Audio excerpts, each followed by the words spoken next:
Razor Crest, stand down.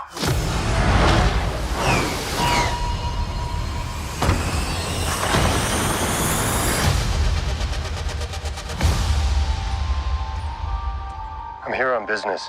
I need your help. I've been quested to bring this one back to its kind. If I can locate other Mandalorians, they can guide me. This is no place for a child. Wherever I go, he goes.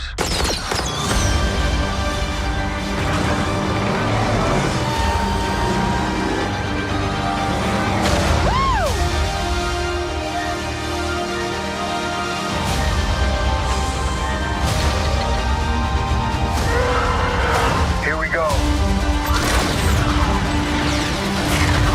The Mandalorian. New season streaming October 30th. Only on Disney+. Show me the one whose safety deemed such destruction. You must reunite it with its own kind. Where? This you must determine. The songs of eons past tell of battles between Mandalore the Great and an order of sorcerers called Jedi. You expect me to search the galaxy and deliver this creature to a race of enemy sorcerers? This is the way. Welcome back, everyone. It's Charlie. This is The Way. This is going to be my new Mandalorian Season 2 trailer video. We got a bunch of new footage, a bunch of Easter eggs, so we'll break it all down. If you're new to the channel, be sure to subscribe to get all the videos. I will be doing videos for all the episodes during Season 2, just like Season 1. You just gotta hold out for a couple more weeks, then things will be alright. So I'll just go through this shot by shot and talk about Easter eggs as we go along. Starting with the voiceover of the Rebel pilot yelling for the Mandalorian to stand down when they're chasing him through the clouds. It sounds kind of familiar, I can't quite place the voice, but usually they get special guest stars to do all those roles. So if someone sounds kind of familiar, they're probably someone special, but usually you have to wait till the actual episode drops to get them in the credits to find out who it actually is. You also probably remember the special cameos from Season 1. There were 3 Rebel pilots that they had during Episode 6, I believe, including Dave Filoni himself. They actually used the same X-Wing to film all those scenes. They had a big behind-the-scenes for it. They just sort of swapped out when they filmed each different pilot filming their lines. It's hard to tell which planet they're on when this is happening, but this actually looks very reminiscent of Cloud City when Lando's ships chase the Millennium Falcon through the clouds. Then it looks like he's crashing on the ice planet. It's hard to tell if this is connected to the same scene of him being chased by the X-Wings or if it's just clever editing. You can never really tell sometimes. But there are a lot of theories about what this ice planet is. Is it going to be Hoth? Is it going to be another ice planet? Is it going to be Ilum? The reason why Ilum is such a sacred place to the Jedi and important for their history is because they went there for thousands of years on pilgrimages to find kyber crystals to use to construct their lightsabers. The problem in present day, around the time that The Mandalorian is taking place, is that by the time we get to Return of the Jedi, the Emperor had strip-mined Ilum of pretty much all the kyber crystals, so even though there are sacred Jedi temples that are there, you couldn't actually go there to find more kyber crystals to build new lightsabers. Then within about 30 years of that, by the time you get to the events of the new trilogy and The Force Awakens, the First Order wound up terraforming Ilum into the Starkiller base, so that obviously winds up blowing up by the end of that movie because they were going for a third Death Star reference. But after the movie came out, they actually revealed that that planet once was Ilum. Regardless of which planet this actually winds up being, I have a feeling they're going to go for all the Empire Strikes Back Hoth references though. It's the second season, the second story, the second movie started on an ice planet. There's a bunch of scenes of him fixing his ship just like he did during Season 1, Episode 2 after the Jawas ripped it to shreds. They had to spend several days repairing it. Then he comes back to Navarro with Baby Yoda, and he has that voiceover asking for help, clasping hands with Greef Karga and Cara Dune. I think the voiceover, though, is from a totally different scene, because way back during Season 1, Episode 8, they were standing right there when the Armorer gave him his mission to take Baby Yoda to find his kind, quote-unquote, the enemy sorcerers. Tracking down more Jedi, that was the voiceover dialogue that they put in that last big trailer, so he wouldn't need to re-explain that mission to them. So whoever he's telling this story to, he's probably just talking to another new character. Then we go back to Tatooine in a different scene. As you go over the sand dunes, you actually see a bantha skeleton, which is just another reference to A New Hope when you pass over the crate dragon skeleton in the landscape. This is all probably from the same episode, like we had the other trailer footage of the Tusken Raider sitting on the bantha watching the Razor Crest fly by in the sky. But in this scene, he's on the same type of speeder bike that they were on during Season 1, Episode 5. I know there were a lot of people in the last trailer because there's a close-up shot of the rear of this bike that actually looks a lot like the outline of Boba Fett's jetpack. So a lot of people think that because Timothy Olyphant was seen in Boba Fett's armor on the set of The Mandalorian Season 2, that he'll be the Cobb Vanth character from the books, the person who just finds Boba Fett's armor and starts using it. And this might wind up being his character. It does sound like he might show up on Tatooine, so when we see Boba Fett finally during Season 2, he won't actually be wearing his armor. He'll look a little bit different, but he is supposed to be played by Temuera Morrison.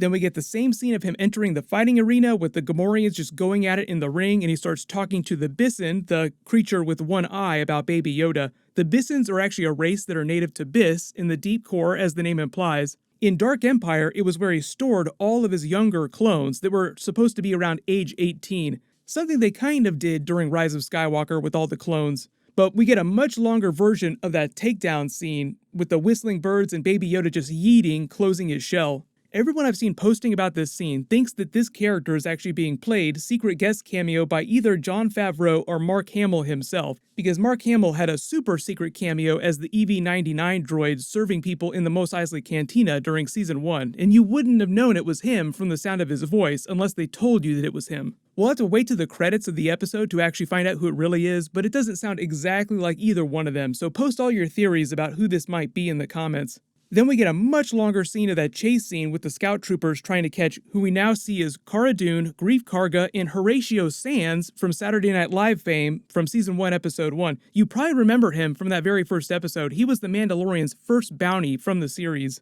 Whatever is happening in this, it looks like some sort of forced escape. They've stolen a troop transport. You probably recognize it from Season 1, Episode 7 and Episode 8. It's the exact same transport that they rode into town on. People think that this planet might be Sullust because of all the black rock and the lava in the background, but it could be back on Navarro, it could be somewhere else. Anytime I see lava planets in Star Wars, I always feel like they're trying to make some sort of Mustafar reference too. The way the Mandalorian series is constructed, they just pull from all over the place, from the Clone Wars, from the original trilogy, even a little bit from the prequels.